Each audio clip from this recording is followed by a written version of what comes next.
காங்கிரஸ் கட்சி தான் வழியை சென்று தாங்கள் ஆதரவு கொடுத்தார்களே தவிர தமிழக வெற்றி கழகத்தினுடைய தலைவர் விஜய் அவர்கள் வாருங்கள் ஆதரவு கொடுங்கள் என்று அழைக்கவில்லை. அரசியலமைப்பு சட்டத்தினுடைய கூறு 256 பயன்படுத்தி ஒரு ஆட்சியை ஒரே இரவுக்குள் அந்த முதலமைச்சர் தூங்கி காலையில் விழித்து பார்க்கும் பொழுது உனது ஆட்சி கலைந்து விட்டது என்று சொல்ல முடியுமா? இப்படி ஒரு பேச்சுவார்த்தை நடந்து அவ்வாறு ஒரு ஆட்சி அமைக்கப்பட்டால் அதற்கடுத்த விஜயனுடைய வளர்ச்சி என்பது மிகப்பெரிய அசுர வளர்ச்சியாக இருக்கும். ஒட்டுமொத்தமாக 234 தொகுதிகளையுமே இவர் கைப்பற்றி விடுவதற்கு கூட வாய்ப்புகள் இருக்கிறது.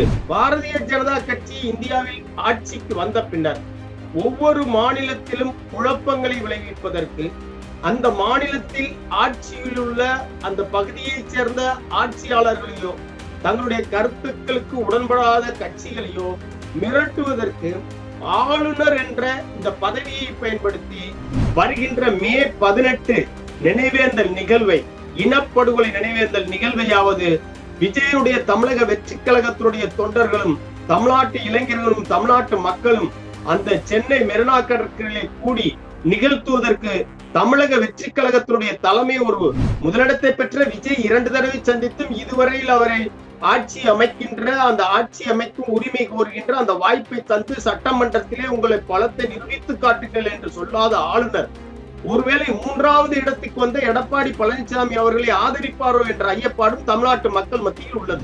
இவர்கள் பாரதிய ஜனதா கட்சியோடு வாஜ்பாய் காலத்தில் கூட்டு வைத்திருந்த பொழுதுதான் இந்திய பொது உடைமை கட்சியினுடைய மூத்த தலைவராகிய நல்லகண்டு போன்றவர்கள் எல்லாம் தோற்கடிக்கப்பட்டார்கள். எனவே பாரதிய ஜனதா கட்சியே ஒரு இந்துத்துவ கட்சி என்றோ அது ஒரு மதவாத கட்சி என்றோ அவர்கள் பிராமணிய கட்சி என்றோ சனாதன தர்மத்தை அவர்கள் தூக்கி பிடிக்கின்ற கட்சி என்றோ அல்லது தமிழ் மக்களுக்கு எதிரான கட்சி என்றோ சொல்லக்கூடிய விமர்சிக்கக்கூடிய தகுதி திராவிட முன்னேற்ற கழகத்துக்கு கிடையாது. உலக தமிழர் அறிந்தே ஆக வேண்டிய உண்மைகளை தேடி ஒரு உடறப்பு. நீங்கள் வெளிநாட்டில் இருக்கும்போது உங்கள் பெற்றோரின் மருத்துவ தேவைகள் அனைத்தையும் நாங்கள் ஒருங்கிணைத்து கவனிக்கின்றோம். வருடாந்திர பதிவு, சிறப்பு தள்ளுபடி, மெடிப்ளேஸ். ஸ்ரீ காளி மாதா ஜோதிடம். பிரபல ஜோதிடர் பண்டித் மகாராஜா. தொழில், காதல், திருமணம், குழந்தை பாக்கியம் மற்றும் மந்திர சூனிய பிரச்சனைகளுக்கு நிரந்தர தீர்வு. இன்றைய ஊடறுப்பு நிகழ்ச்சியில் எம்மோடு இணைத்து கொண்டிருக்கக்கூடியவர் மூத்த வழக்கறிஞரும் தமிழ் வழக்கறிஞர் பேரவை, புலம்பெயர் தமிழர் பேரவை போன்றவற்றினுடைய நிறுவனராக இருக்கக்கூடிய வழக்கறிஞர் ஜோன்சன் அவர்களை ஊடறுப்பு நிகழ்ச்சியோடு இணைத்திருக்கின்றோம். ஊடறுப்பு நிகழ்ச்சியின் சார்பில் உங்களை வரவேற்பதில் மகிழ்ச்சி. வணக்கம். வணக்கம். தற்போது தமிழகத்திலே அங்கு சட்டசபைக்கான தேர்தல் இடம்பெற்று முடிந்திருக்கின்றது. புதிய முதலமைச்சர் பதவியேற்பதில் புதியதொரு சிக்கல் நிலையை ஆளுநர் ஏற்படுத்தி இருக்கின்றார். ஆளுநரின் வரையறைக்கு அப்பாற்பட்டு ஆளுநர் ஏதோ ஒரு புது சட்ட ரீதியான விடயத்தை கையாள முற்படுவதாக பல விமர்சனங்கள் முன்வைக்கப்படுகின்றன. சட்ட ரீதியாக நீங்கள் இதனை எப்படி பார்க்கிறீர்கள்? நீண்ட காலங்களாக இந்த சட்டத்துறையோடு பயணிக்கக்கூடிய ஒருவர், தற்போது தமிழகத்தில் எழுந்திருக்கக்கூடிய அசாதாரண சூழ்நிலை உங்களால் எப்படி பார்க்கப்படுகிறது? தமிழ்நாட்டினுடைய அரசியல் வரலாற்றுல ஒரு மிகப்பெரிய ஒரு மாற்றம் தற்பொழுது நடந்துள்ளது. அதாவது இந்த சட்டமன்ற தேர்தல்ல கடந்த 1967 இருந்து தொடர்ச்சியாக திராவிட முன்னேற்ற கழகம், அண்ணா திராவிட முன்னேற்ற கழகம் போன்ற கட்சிகள் தமிழ்நாட்டை ஆண்டு வந்த நிலையில் முதல் கட்டமாக திரைத்துறையிலிருந்து வந்திருக்கின்ற தமிழக வெற்றி கழகத்தினுடைய தலைவர் விஜய் தலைமையில் இந்த ஒரு பெரிய மாற்றம் நடந்திருக்கிறது. அப்ப தமிழ்நாடு சட்டமன்றத்துல, அதாவது இந்திய அரசியலமைப்பு சட்டத்தின்படி ஒரு சட்டமன்றம் என்பது அந்தந்த மாநிலங்களுக்குரிய ஒரு அமைப்பு முறை.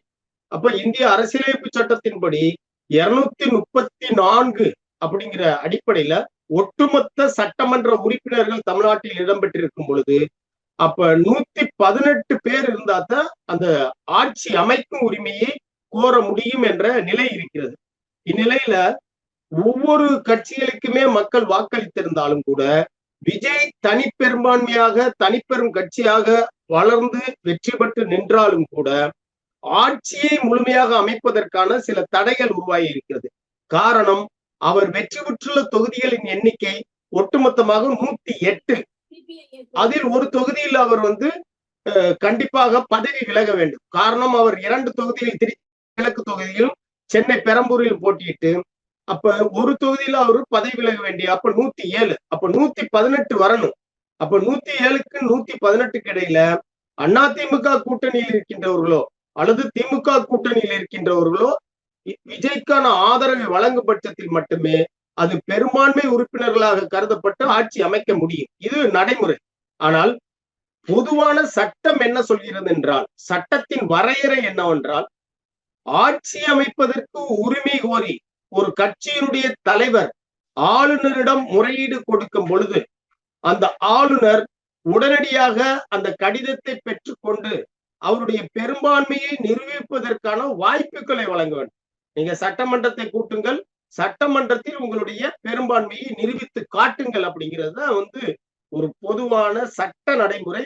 உயர்நீதிமன்ற உச்ச நீதிமன்ற தீர்ப்புகள் உள்ளன, இந்தியாவுடைய அரசியலமைப்பு சட்டம் உள்ளது.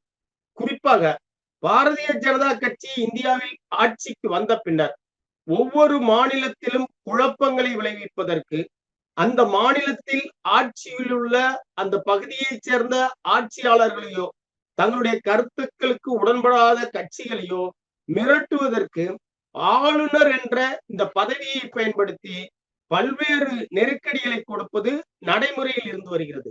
தற்பொழுது தமிழ்நாட்டுடைய அரசியல் வரலாற்றில் யாருமே எதிர்பாராத ஒரு திருப்பமாக தமிழக வெற்றி கழகம் ஏற்படுத்தியுள்ள இந்த மாற்றத்தை சகித்துக் கொள்ள முடியாமல், பொறுத்து கொள்ள முடியாமல், அவருக்கு நெருக்கடி கொடுக்க வேண்டும் என்ற எண்ணத்தோடு ஆளுநர் அவர்கள் நேற்றும் இன்றும் ஆளுநரை சந்தித்து ஆட்சி அமைப்பதற்கான உரிமை கோரிய தமிழக வெற்றி கழகத்தினுடைய தலைவர் விஜய் அவர்களுக்கு இதுவரையில் வாய்ப்பு வழங்காமல் இருப்பது இந்திய அரசியலமைப்பு சட்டத்திற்கு எதிரானது, உயர்நீதிமன்ற உச்ச நீதிமன்ற தீர்ப்புகளுக்கு முரணானது. 8 கோடி மக்கள் வாழ்கின்ற தமிழ்நாட்டில் தமிழ்நாட்டு மக்கள் வாக்களித்து ஒரு பெரும் கட்சியாக உருவாக்கியுள்ள அந்த கட்சியினரையும் தமிழ்நாட்டு மக்களையும் புண்படுத்துகின்ற செயலாகத்தான் இதை பார்க்க முடியும். இப்போது தமிழகத்திலே இன்னும் ஒரு விடயம் கூறப்படுகிறது.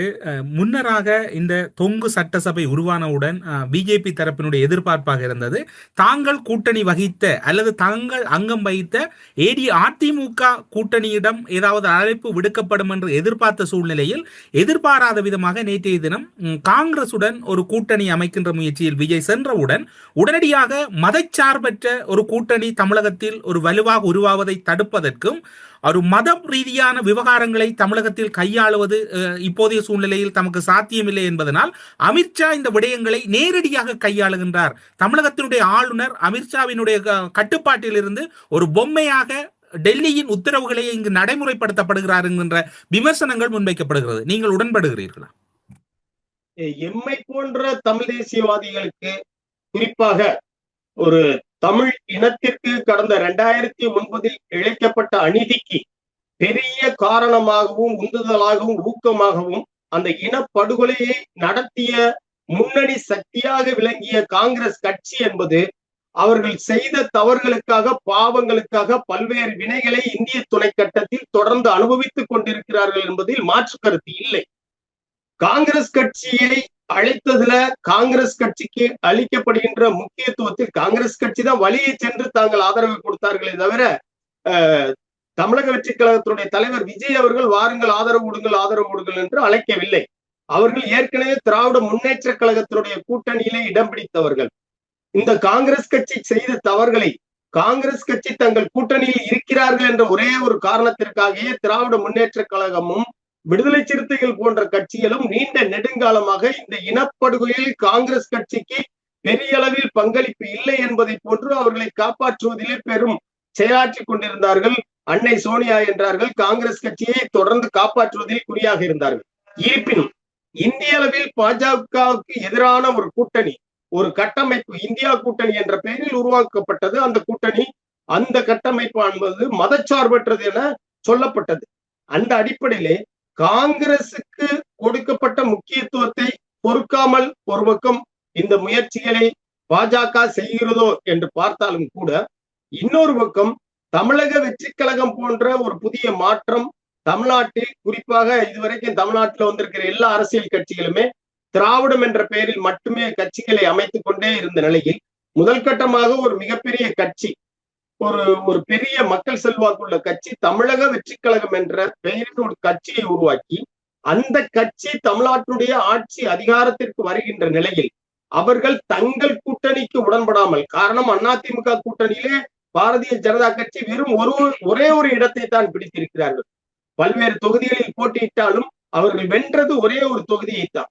அப்ப தமிழ்நாட்டில் பாரதிய ஜனதா கட்சி வீழ்ந்து கொண்டிருக்கிறது, தேய்ந்து கொண்டிருக்கிறது, அவர்களுடைய வளர்ச்சி குன்றி போயுள்ளது என்ற நிலையிலே தமிழ்நாட்டில் குழப்பங்களை விளைவிக்க வேண்டும், தமிழ்நாட்டில் குதிரை பேரங்களை நடத்த வேண்டும், தமிழ்நாட்டு அரசியல் கட்சிகளுக்கு மத்தியில் உள்ள முரண்பாடுகளை தாங்கள் பயன்படுத்த வேண்டும். அதற்கு நடுவண் ஆட்சியில் உள்ள தங்களுடைய அதிகாரத்தை தீவிரமாக பயன்படுத்தி ஆளுநர் என்ற அந்த அதிகாரத்தின் மூலமாக குழப்பத்தை விளைவிப்பதற்காகத்தான் இந்த செயலை செய்து கொண்டிருக்கிறார்கள். அது உண்மைதான். நடுவண் அரசினுடைய நேரடி தலையீட்டில், மத்திய உள்துறை அமைச்சகத்தினுடைய நேரடி தலையீட்டில் ஆளுநரின் மூலமாக தமிழ்நாட்டில் கூச்சலையும் குழப்பத்தையும் மக்கள் மத்தியில் பதட்டத்தையும் மக்களால் தேர்ந்தெடுக்கப்பட்ட ஒரு ஆட்சியை அமைக்க விடாமல் தடுப்பதையும் பாரதிய ஜனதா கட்சி செய்து கொண்டிருக்கிறது என்பது தெள்ளத் தெரிந்த உண்மைதான். 1994ஆம் ஆண்டு உச்ச நீதிமன்றத்தினுடைய தீர்ப்பின்படி 9 நீதிபதிகள் கொண்ட அமர்வு இந்த வழக்கில் தீர்ப்பளித்திருந்தது. அதன்படி ஒரு அரசுக்கு பெரும்பான்மை இருக்கிறதா இல்லையா என்பதை ஆளுநர் மாளிகையில் தீர்க்கக்கூடாது, அதை சட்டமன்றத்தில் மட்டுமே நிரூபிக்க வேண்டும், இதன் மூலமே நிரூபிக்க வேண்டும் என்கின்ற வரலாற்று சிறப்புமிக்க ஒரு தீர்ப்பு 94ஆம் ஆண்டு ஒரு உதாரணமாக தமிழகத்தில் மட்டுமல்ல ஒட்டுமொத்த இந்திய அரசியல் யாப்புக்கு ஒரு முன்னுதாரணமான தீர்ப்பாக பார்க்கப்படுகிறது. இப்படியான ஒரு தீர்ப்பு இருக்கின்ற நிலையிலும் கூட ஆளுநருடைய இந்த அத்துமீறிய செயற்பாடு என்பதை நீங்கள் எப்படி பார்க்கிறீர்கள்? சட்ட ரீதியாக ஏன் இன்னும் சட்ட போராட்டத்தை விஜய் தரப்பினர் ஆரம்பிக்கவில்லை? இல்ல, சட்ட போராட்டங்களை ஆரம்பிப்பதற்கான முன்னெடுப்புகளை செய்திருக்கிறதாக தகவல். ஒருவேளை அவர்கள் உச்ச நீதிமன்றத்தில் நேரடியாக வழக்கு தொடுக்கலாம். 1994 தாங்கள் குறிப்பிட்டது போல பொம்மை வழக்கு என்ற அந்த முன்னோடி தீர்ப்பில் ஆளுநருக்கு என்னென்ன அதிகாரங்கள் இருக்கின்றது, உடனடியாக குடியரசுத் தலைவர் ஆட்சியை ஒரு மக்களால் தேர்ந்தெடுக்கப்பட்ட ஒரு மாகாணத்தில் ஒரு மாநிலத்தில் நடைமுறைப்படுத்த முடியுமா, அரசியலமைப்பு சட்டத்தினுடைய கூறு 256 பயன்படுத்தி ஒரு ஆட்சியை ஒரே இரவுக்குள் அந்த முதலமைச்சர் தூங்கி காலையில் விழித்து பார்க்கும் பொழுது உனது ஆட்சி கலைந்து விட்டது என்று சொல்ல முடியுமா என்றெல்லாம் பல்வேறு விடயங்களை அலசி ஆராய்ந்து இந்திய அரசியலமைப்பு சட்டத்தின்படி ஆளுநருக்கு என்ன அதிகாரங்கள் உள்ளன, ஆளுநர் ஒரு மாநிலத்தின் மீது எந்த அளவுக்கு அதிகாரத்தை செலுத்த முடியும், குறிப்பாக அங்கு மக்களால் தேர்ந்தெடுக்கப்பட்ட ஆட்சியாளர்களே அல்லது ஆட்சியை கையாளுவதற்கு, நடைமுறைப்படுத்துவதற்கு, அதை நெறிப்படுத்துவதற்கு ஆளுநருக்கு எந்த அளவுக்கு அதிகாரங்கள் உள்ளது என்பதெல்லாம் அந்த தீர்ப்பிலே பெரிய அளவில் விவாதிக்கப்பட்டு அது ஒரு முன்னோடி தீர்ப்பாக இன்றளவும் இந்தியாவில் பேசப்பட்டு வருகிறது. எனவே அந்த தீர்ப்புக்கு முரணாகவும் ஆளுநர் செயல்பட்டிருக்கிறார் என்பதில் மாற்று கருத்து இல்லை. ஆளுநர் வேறு ஏதோ உள்நோக்கத்தோடு சூழ்ச்சி செய்து கொண்டிருக்கிறார் என்றுதான் இதை கருத வேண்டும். ஆளுநர் சூழ்ச்சி செய்கிறார். ஒரு நீதிமன்றம், அதாவது மக்கள் தீர்ப்பை மதிக்கவில்லை, மக்கள் கொடுத்த ஆணையை மதிக்கவில்லை. உங்களுக்கு தெரியும், முன்னர் திமுக அரசுக்கும் கூட முன்னர் இருந்த ஆளுநர் கே.என். ரவி அவர்கள் பல்வேறுபட்ட அழுத்தங்கள், அதாவது சட்டமன்றத்தின் தீர்மானங்களை நடைமுறைப்படுத்துவதில்லை, ஒப்புதல் அளிப்பதில்லை என்று பல விடயங்கள் நீதிமன்றத்துக்கே சென்றிருந்தது. இவ்வாறான சூழ்நிலையில் இப்போது மீண்டும் ஒரு பல பரீட்சைக்கு இவர் வருகின்றார் என்றால், நேற்றைய தினம் இன்னும் ஒரு உரையாடல் பகுதியை நீங்கள் பார்த்திருப்பீர்கள். திமுக அதிமுக இரண்டு தரப்புகளும் இணைவதற்கான முயற்சிகள் பேசப்படுவதாக கூறப்படுகிறது. அதனுடைய பின்புலத்தில் இதனுடைய தடுப்பது இருப்பதற்கு வாய்ப்பு இருக்கிறதா? இல்ல, அப்படி ஒரு செய்தி கிளம்பியது. அதை முன்னாள் முதலமைச்சர் ஸ்டாலின் அவர்கள் மறுத்துள்ளார். உண்மை என்னவென்று தெரியவில்லை. அவர்களுக்கு ஒரு பதட்டம் ஏற்பட்டது என்பது உண்மைதான். தமிழ்நாட்டில் ஒரு மிகப்பெரிய அரசியல் மாற்றம் ஏற்பட்டிருக்கிறது. இருவருமே பல்வேறு விடயங்களில் கூட்டுக்களவாணிகளாக கடந்த காலங்களில் இருந்திருக்கிறார்கள் என்பது உண்மைதான். மாறி மாறி நாம் இருவருமே இந்த நாட்டை ஆள வேண்டும். திமுகவும் அதிமுகவும் மட்டுமே ஆண்டுகளை கடந்து, அரை நூற்றாண்டை கடந்து நாம் மட்டுமே தமிழ்நாட்டை ஆண்டு கொண்டிருக்க வேண்டும், தமிழ்நாட்டை சுரண்டி கொழுக்க வேண்டும். இந்த இரண்டு கட்சிகளைச் சேர்ந்த தலைவர்கள் அனைவரும் கோடிக்கணக்கான சொத்துக்களை, மாட மாளிகைகளை, கூட கோபுரங்களை, பல்வேறு கல்வி நிலையங்களை, மருத்துவமனைகளை, ஊரங்கு மிகப்பெரிய கேளிக்கை விடுதிகளை எல்லாம் கட்டி லட்சக்கணக்கில் கோடிக்கணக்கில் சொத்துக்களை உலகெங்கும் சேர்த்திருக்கிறார்கள். இந்தியாவிலே தலை சிறந்த 10-15 பணக்காரர்கள் பட்டியலிலே முன்னாள் முதல்வர் கருணாநிதியினுடைய குடும்பம் இடம்பெற்றுள்ளது என்பது ஊரறிந்த உண்மை. உலகெங்கும் அவர்கள் சொத்துக்களை வாங்கி குவித்திருக்கிறார்கள். எஸ்டேட்டுகள், மாளிகைகள், பெரிய வணிக நிறுவனங்கள். அவர்களுக்கு போட்டியாக அதிமுக காரர்களும் அதை போன்ற குவித்து வைத்திருக்கிறார்கள் சொத்து சுகங்களை. அப்ப இவர்கள் இருவருமே மாறி மாறி இந்த நாட்டை ஆள வேண்டும், ஏழை எளியோரை சுரண்ட வேண்டும், மக்களுடைய வரிப்பணத்தை சுரண்டி அவர்கள் உல்லாசமான வாழ்க்கையை வாழ வேண்டும், தமிழ் மக்களை தொடர்ந்து ஏமாற்றிக் கொண்டே இருக்க வேண்டும். திராவிடம் என்ற பெயரிலே தமிழ் மக்களை ஏமாற்றிக் கொண்டே இருக்க வேண்டும். அந்த திராவிட பூச்சாண்டியை காட்டிக்கொண்டே இருக்க வேண்டும். அது மட்டுமல்லாது இந்தியாவில் இருக்கின்ற பாரதிய ஜனதா கட்சி போன்றவர்கள் ஒரு மதவாத அரசியலை தமிழ்நாட்டுக்குள் கொண்டு வந்து விடுவார்கள், அவர்களை தடுப்பதற்கு நாங்கள் மட்டுமே இருக்கின்றோம் என்று தொடர்ந்து ஏமாற்றிக் கொண்டிருக்க வேண்டும். தமிழ்நாட்டுடைய 8 கோடி மக்களிலே கிட்டத்தட்ட 2 கோடி மக்களை டாஸ்மாக் என்ற மதுபான கடைகள் மூலம் குடிக்கு அடிமையாக்கி அவர்கள் ஒரு மனநோயாளிகளை போன்று குடிநோயாளிகளாக தெருவில் அலைந்து கொண்டிருக்கின்ற ஒரு நிலைக்கு ஆளாக்கி வைத்திருக்கிறார்கள். தமிழ்நாட்டில் சொல்ல முடியாத ஊழல், லஞ்சம், லாவணியம், கொலை, கொள்ளை, வன்முறை என்றெல்லாம் இருந்ததை மக்கள் வெறுத்து போய் ஒரு பக்கம் திரை கவர்ச்சின்னு இவங்க சொல்லலாம், அது திரை கவர்ச்சி என்று இவர்கள் சொன்னாலும் கூட இன்னொரு பக்கம் இந்த 2 கட்சிகளின் மீதான கோபம், சினம் நீண்ட நெடுங்காலமாக பாதிக்கப்பட்ட ஏழை எளிய மக்கள் இவர்களை தூக்கி தெருவில் இருந்திருக்கிறார்கள் என்பதுதான் உண்மை. இந்த நிலையில இவர்கள் இருவரும் கூட்டி சேர்ந்து ஏதாவது ஒரு ஆட்சியை அமைத்து விடலாம் என்றெல்லாம் அவர்களுக்குள் கமுக்கமாக பேச்சுவார்த்தைகள் நடந்தது. அப்படி ஒரு பேச்சுவார்த்தை நடந்து அவ்வாறு ஒரு ஆட்சி அமைக்கப்பட்டால் அதற்கடுத்த விஜயனுடைய வளர்ச்சி என்பது மிகப்பெரிய அசுர வளர்ச்சியாக இருக்கும். ஒட்டுமொத்தமாக 234 தொகுதிகளையுமே இவர் கைப்பற்றி விடுவதற்கு கூட வாய்ப்புகள் இருக்கிறது. வருகின்ற நாடாளுமன்ற தேர்தலில் 40 தொகுதிகளையும் இவர்கள் கைப்பற்றி விடுவார்கள்.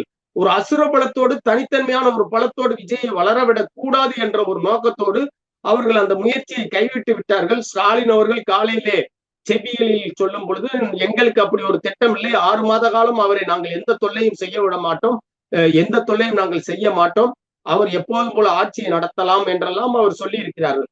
தற்பொழுது அதிமுக காரர்கள் ஒரு முயற்சி செய்து, அதாவது 3வது இடத்துக்கு வந்து அதிமுக, முதலிடம் விஜய், விஜய் பெற்ற வாக்குகள் 107, திமுக பெற்ற வாக்குகள் 59 கூட்டல் 14, அதிமுக பெற்ற வாக்குகள் 47 கூட்டல் 6.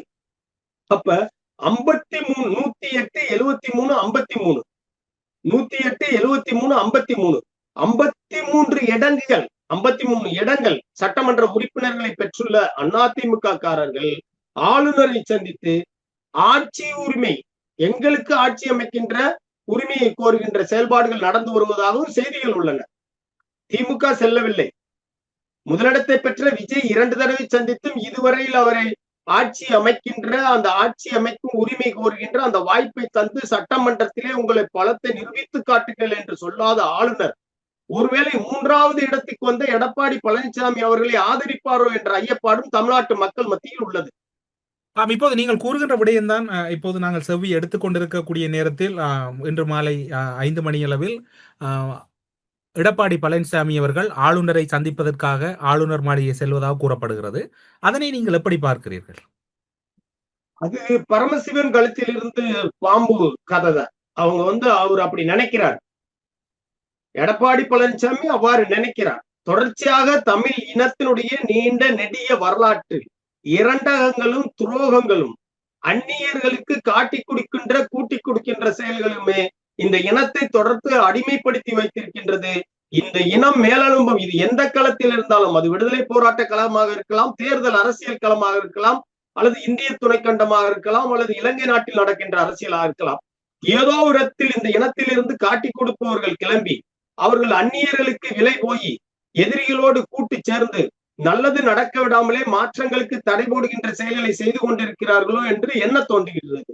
திரு பழனிசாமி அவர்கள் பெருந்தன்மையாக விஜய் அவர்களுக்கு திறமை இருந்தால், அவருக்கு ஆற்றல் இருந்தால், அறிவு இருந்தால், அவருக்கு வயது குறைவாக இருந்தாலும் கூட, அனுபவம் இல்லாவிட்டாலும் கூட, அவன் மக்களுடைய செல்வாக்கோடு வெற்றி பெற்று இந்த களத்திற்கு வந்திருக்கிறான். அவனுக்கு அந்த வாய்ப்பை நாம் வழங்குவோம். அவர் முடிந்தால் அவரது பலத்தை நிரூபித்து ஆட்சியை அமைக்கட்டும் என்ற ஒரு பெருந்தன்மை இல்லாமல் இதை கெடுக்கின்ற செயல்களை, குழப்பி விடுகின்ற செயல்களை நடுவண் ஆட்சியாளர்களோடு சேர்ந்து செய்வாரெனில் எதிர்காலத்தில் அவர் தமிழக அரசியலில் இருக்கின்ற இடம் தெரியாமல் காணாமல் போய்விடுவார். அவருடைய கட்சிக்குள் இருக்கின்ற சி.வி. சண்முகம் போன்ற மூத்த தலைவர்கள் கூட தற்பொழுது விஜய்க்குத்தான் ஆதரவு அளிக்க வேண்டும் என்று சட்டமன்ற உறுப்பினர்களை கூட்டி வருவதாக தகவல்கள் உள்ளன. இப்போது தமிழகத்தினுடைய சட்டம் ஒழுங்கு கேள்விக்குள்ளாகி இருக்கக்கூடிய சூழ்நிலையில் ஜல்லிக்கட்டு போன்று வாக்களித்த மக்களும் அல்லது விஜய்க்காக வாக்களித்த தமிழகத்தினுடைய பெருவாரியான மக்கள் ஒன்று திரண்டு ஒரு தமக்கான உரிமைக்காக போராட்டம் ஒன்று நடத்துவதற்கான வாய்ப்புகள் இருப்பதாக தமிழக ரீதியான ஒரு கருத்துக்கள் இருக்கின்றது. அப்படி நடைபெறுமா? அதற்கான சாத்தியக்கூறுகள் இருக்கிறதா? அவையெல்லாம் நடைமுறை சாத்தியமா? இல்ல, அதற்கான வாய்ப்புகள் உள்ளன. காரணம், இளைஞர்களை, அதாவது 1.5 கோடி மக்கள்ல 1 கோடி இளைஞர்கள் தமிழக வெற்றி கழகத்தினுடைய விஜய் தலைமையை நேசிக்கின்ற, விரும்புகின்ற ஒரு பெரிய கூட்டம் இருக்கிறது. அப்ப தேர்தலுக்கு முன்னர் நடந்ததையெல்லாம் நாம பார்த்தோம். எவ்வளவு ஒரு பெரிய அளவுல ஒரு பற்றோடு பாசத்தோடு அவர்கள் சென்றார்கள்ங்கிறது, நம்ம குறை நிறைகள் இருக்கலாம், விமர்சனங்கள் இருக்கலாம். அதற்கெல்லாம் அப்பாற்பட்டு ஒரு இளைய தலைமுறை, தற்கால ஒரு தலைமுறை மாற்றங்கள்ல இன்னைக்கு ஒவ்வொரு காலகட்டத்திலே போராட்ட வடிவங்கள் மாறிக்கொண்டிருக்கிறது. நேபாளில் ஒரு வகையான போராட்டம் நடந்தது, அரபு வசந்தம் என ஒரு போராட்டம் நடந்தது, அதே காலகட்டத்திலே ஜல்லிக்கட்டு போராட்டம் நடந்தது. அப்ப அது போன்ற ஒரு இளைய தலைமுறையினர் இந்த ஆளுநருடைய தவறான முடிவுக்கு எதிராகவும், நடுவண் அரசுடைய அழுத்தங்களுக்கு எதிராகவும் போராட்ட களத்தில், அதுவும் சென்னை மெரினா கடற்கரையில் இறங்கிவிட்டால் அது நாடு தாங்காது என்பதுதான் உண்மை. அதை செய்யக்கூடிய ஆற்றலும் தமிழ்நாட்டிற்கு இருக்கிறது. கடந்த காலத்தில் பார்த்திருக்கிறது. இதுவரையில் இந்திய துணைக்கண்டத்தில் நடந்து கொண்டிருக்கின்ற அரசியலில் நடுவண் அரசு, குறிப்பாக இந்திய அரசு, வெல்ல முடியாத பகுதியாக எப்படி வன்னி பெருநிலம் ஒரு அடங்கா பற்றாக இருந்ததோ, அதை போன்று இந்திய துணைக்கண்டத்திலே இந்திய துணைக்கண்ட நடுவண் ஆட்சியாளர்களிடம் என்னாலும் அடங்கி போகாத ஒரு மக்கள் கூட்டமாக தமிழ்நாட்டு மக்கள் இருக்கிறார்கள். எனவே ஏதோ ஒரு விதத்தில் தனது பலத்தை நிரூபித்து இந்த வாய்ப்புகளை பயன்படுத்தி, சட்டத்தின் அடிப்படையிலும் அரசியலமைப்பு சட்டத்தை பயன்படுத்தி விஜய் ஆட்சி அமைக்கும் பட்சத்தில், இது போன்ற ஒரு போராட்டம் நடக்காவிட்டாலும் கூட வருகின்ற மே 18 நினைவேந்தல் நிகழ்வை, இனப்படுகொலை நினைவேந்தல் நிகழ்வையாவது விஜயனுடைய தமிழக வெற்றி கழகத்தினுடைய தொண்டர்களும், தமிழ்நாட்டு இளைஞர்களும், தமிழ்நாட்டு மக்களும் அந்த சென்னை மெரினா கடற்கரையிலே கூடி நிகழ்த்துவதற்கு தமிழக வெற்றி கழகத்தினுடைய தலைமை ஒரு முன்னெடுப்பு எடுக்க வேண்டும். அவர் தலைமையிலான ஒரு ஆட்சி, ஒரு அரசு அதற்கான வாய்ப்புகளை வழங்க வேண்டும் என்பது இந்த இடத்துல நான் ஒரு தாழ்மையோடு இந்த அமைய போகின்ற அந்த ஆட்சியாளர்களுக்கு, அரசுக்கு ஒரு கோரிக்கையாக வைக்க கடமைப்பட்டுள்ளேன். தமிழகத்தினுடைய சட்டம் ஒழுங்கு குலைய வேண்டும், தமிழகம் அமைதியின்மையாக இருக்க வேண்டும் என்பது மத்திய உள்துறை அமைச்சினுடைய எதிர்பார்ப்பாக இருக்கின்றதா, அல்லது நீண்ட காலமாக பல்வேறுபட்ட அரசியல் கருத்து முரண்பாடுகள் இருந்தாலும் சட்டம் ஒழுங்கு விடயத்திலோ அல்லது பெரிய அளவில் ஒரு பூதாகரமான மக்கள் முடக்கங்கள் இடம்பெறாத சூழ்நிலையில் அதனை மத்திய சர்க்கார் விரும்புகிறதா? இல்ல, நடுவண் அரசு தமிழ்நாட்டில் குழப்பங்களை ஏற்படுத்துகின்ற இந்த 2 கட்சிகளுமே நம்பகமற்ற கட்சிகள், நம்பகத்தன்மை இல்லாத கட்சிகள். திராவிட முன்னேற்ற கழகம் தான் பாரதிய ஜனதா கட்சி என்ற இந்த கட்சியை தமிழ்நாட்டிற்கு முதலில் அழைத்து வந்தவர்கள். திராவிட முன்னேற்ற கழகத்துடைய கட்சியோடு கூட்டணியில் இருக்கும் பொழுதுதான் பாரதிய ஜனதா கட்சிக்கு தமிழ்நாட்டில் முதலாக ஒரே ஒரு சட்டமன்ற உறுப்பினர் வெற்றி பெறக்கூடிய வாய்ப்பு கிடைத்தது. இவர்கள் பாரதிய ஜனதா கட்சியோடு வாஜ்பாய் காலத்தில் கூட்டு வைத்திருந்த பொழுதுதான் இந்திய பொது உடைமை கட்சியினுடைய மூத்த தலைவராகிய நல்லகண்ணு போன்றவர்கள் எல்லாம் தோற்கடிக்கப்பட்டார்கள். எனவே பாரதிய ஜனதா கட்சியே ஒரு இந்துத்துவ கட்சி என்றோ, அது ஒரு மதவாத கட்சி என்றோ, அவர்கள் பிராமணிய கட்சி என்றோ, சனாதன தர்மத்தை அவர்கள் தூக்கி பிடிக்கின்ற கட்சி என்றோ, அல்லது தமிழ் மக்களுக்கு எதிரான கட்சி என்றோ சொல்லக்கூடிய, விமர்சிக்கக்கூடிய தகுதி திராவிட முன்னேற்ற கழகத்துக்கு கிடையாது. அதிமுகவை பொறுத்தவரையில் அவர்கள் என்னாலும் அதிகாரத்திற்காக, பணத்திற்காக, லஞ்ச லாவண்யம் செய்வதற்காக தமிழ்நாட்டை வேட்டைக்காடாக ஒரு வணிக களமாக மாற்றுவதற்காக இவங்க ஜெயலலிதா காலத்திலிருந்து தொடங்கி, அப்படியே எம்ஜிஆர் காலம் என்பது வேறு, ஜெயலலிதா அம்மையார் காலம் என்பது வேறு, அந்த காலத்திலிருந்தே தொடங்கி அதன் பின்னர் திரு OPS அவர்கள் முதல்வராக இருந்த பொழுதும், தற்பொழுது EPS அவர்கள் முயற்சித்துக் கொண்டிருக்கும் இந்த நிலையிலும் கூட அவர்களுடைய இலக்கு என்பது எப்படியாவது தமிழ்நாட்டை சுரண்ட வேண்டும், தமிழ்நாட்டை நடுவண் அரசிடம் அடகு வைக்க வேண்டும் என்பதில் தான் குறியா இருக்காங்க. அப்ப 2 பேருமே போட்டி ஏதோ ஒரு விதத்தில் அவர்களோடு ஒத்துப்போகின்ற போக்குகளைத்தான் அவர்கள் செய்து கொண்டிருக்கிறார்கள். ஆனால் மத்திய ஆட்சியை பொறுத்தவரையில் அவர்களுக்கு ஒரே ஒரு இலக்கு இருக்கிறது. தமிழ்நாட்டில் பாரதிய ஜனதா கட்சி தனி பெரும்பான்மையோடு ஆட்சியை பிடிக்க வேண்டும். நாங்கள் குஜராத்தில் ஆட்சியை பிடிக்க முடிகிறது, மத்திய பிரதேசத்தில் ஆட்சியை பிடிக்க முடிகிறது, ராஜஸ்தானில் நாங்கள் அதிகாரத்திற்கு வருகிறோம், இந்திய துணைக்கண்ட ஏன் பக்கத்தில் உள்ள கர்நாடகத்தில் நாங்கள் கால் ஊன்றி விட்டோம், கேரளாவில் கொஞ்சம் கொஞ்சமாக வலுவாகி வருகிறோம், ஆந்திராவில் கூட நாங்கள் பெரிய அளவில் வளர்ச்சி பெற்று அதிகாரத்தில் பங்கெடுக்கக்கூடிய அளவுக்கு நாங்கள் வந்துவிட்டோம். ஆனால் தமிழ்நாட்டுக்குள் எங்களால் காலடி எடுத்து வைக்கவே முடியவில்லை என்று ஒரு தமிழ் இனத்தின் மீதான வெறுப்பு தொடர்ச்சியாக பாரதிய ஜனதா கட்சிக்கு இருந்து கொண்டே இருக்கிறது என்பதுதான் உண்மை. அவங்க இந்த இனத்தின் மீதான வெறுப்பை இது போன்ற நேரங்களில் காட்டுகிறார்கள்.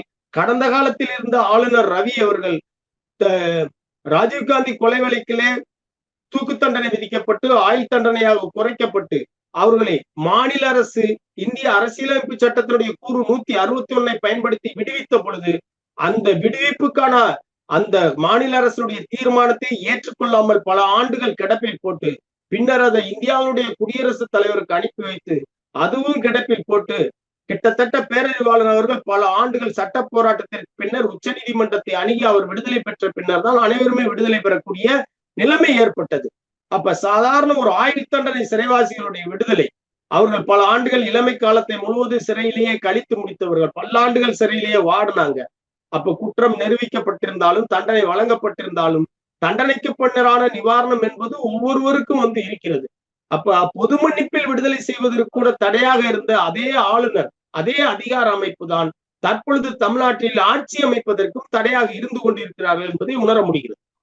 ஊடரப்பு நிகழ்ச்சியில் இணைந்து கொண்டு தமிழக சட்டசபை தேர்தலின் பின்னர் எழுந்திருக்கக்கூடிய சட்ட போராட்டம் தொடர்பிலும் சட்ட ரீதியான வாய்ப்புகள் தொடர்பிலும் பல்வேறுபட்ட விடயங்கள் உரையாடப்படுகின்ற போது அனைத்து சட்ட ரீதியான விவகாரங்களையும் மக்கள் அறிந்து கொள்ளக்கூடிய வகையில் மிகவும் எளிதான முறையில் செவ்வியினூடாக தெளிவுபடுத்தியமைக்கு சிறப்பு நன்றிகளோடு உங்களிடம் விடைபெற்றுக் கொள்கிறோம். நன்றி, வணக்கம். நன்றி. ஸ்ரீ காளிமாதா ஜோதிடம் பிரபல ஜோதிடர் பண்டித் மகாராஜா. தொழில், காதல், திருமணம், குழந்தை பாக்கியம் மற்றும் மந்திர சூனிய பிரச்சனைகளுக்கு நிரந்தர தீர்வு. உலகத் தமிழர் அறிந்தே ஆக வேண்டிய உண்மைகளை தேடி ஒரு உடறப்பு.